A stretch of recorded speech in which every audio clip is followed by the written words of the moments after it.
puis alors j'ai commencé à lire, et puis alors, moi je parle pour les sons parce que je ne comprenais pas l'arabe à l'époque, mais il y a des sons merveilleux, mais c'est vraiment de la belle prose. Moi j'ai une oreille musicale, j'aime beaucoup les beaux sons, mais quand on entend le Coran, c'est magnifique. Enfin, je ne sais pas comment un homme a pu faire des beaux textes pareils. En plus, tous ces textes ont des significations profondes. Il n'y a pas une erreur. Il y a des gens, des médecins, des scientifiques qui ont fait des erreurs, des recherches sur ces livres saints. Ils trouvent des erreurs dans la Torah, ils trouvent des erreurs dans la Bible, et ils n'en trouvent pas dans le Coran. Rien. Il n'y a rien qui est mauvais. Même il y a des images qui sont reprises qui correspondent pratiquement à la meilleure définition qu'un médecin pourrait faire à un ignorant. Donc c'est des choses merveilleuses qu'il y a dans le Coran. Et en plus, moi j'ai découvert récemment la formule de la beauté, comme on dit, c'est-à-dire qu'aujourd'hui la beauté c'est quelque chose qu'on calcule mathématiquement. Hein, donc il y a des formules pour savoir jusqu'où il faut mettre du rouge à lèvres, jusqu'où est-ce qu'il faut épiler les sourcils. Il y a un coin à respecter qui va du coin de la bouche, le long du nez, jusqu'au coin de l'œil et le début du sourcil. Donc ce qu'il y a là, il faut l'enlever. Et puis il faut aller du coin de la bouche à l'autre coin de l'œil, jusqu'à l'autre fin de sourcil. Cet angle, il doit être exactement l'angle qui correspond à un rectangle où il y a cette proportion, la beauté mesurée, comme on appelle, que d'ailleurs Fibonacci a découvert lorsque les chiffres romains ont été éliminés et remplacés par les chiffres arabes. Alors, ils viennent d'Inde en réalité, hein, avec le sifr, le zéro. Hein, en arabe, ça s'appelle le sifr. Donc, c'est devenu les chiffres plutôt que les nombres. Et puis, Fibonacci l'a découvert avec ces chiffres. C'est formidable, on peut faire des calculs infiniment grands et puis avec la virgule infiniment petit. Et il a découvert comme ça que la pyramide de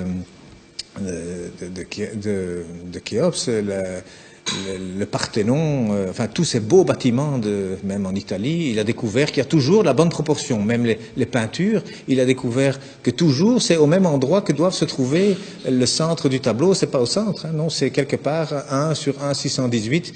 Donc il y a des proportions. Eh bien aujourd'hui on retrouve, la Mecque se retrouve sur la terre aujourd'hui. Hein, lorsque vous avez 1 et 1,618, eh bien cette ligne, elle passe à travers la Mecque, à travers la Kaaba au mètre près. Et la distance entre la Kaaba et le pôle Nord fait 1, et entre la Kaaba et le pôle Sud fait 1,618. Ça veut dire qu'Abraham, il a abandonné sa femme, enfin sa servante Hajar, avec son fils Ismaël. Elle a dit, pourquoi ici? Dieu m'a dit ici. Donc il semble qu'aujourd'hui, c'est par rapport en tout cas, et c'est même lié au village de Greenwich, qui a servi à dessiner la carte de cette terre, hein, parce que le milieu c'est Greenwich.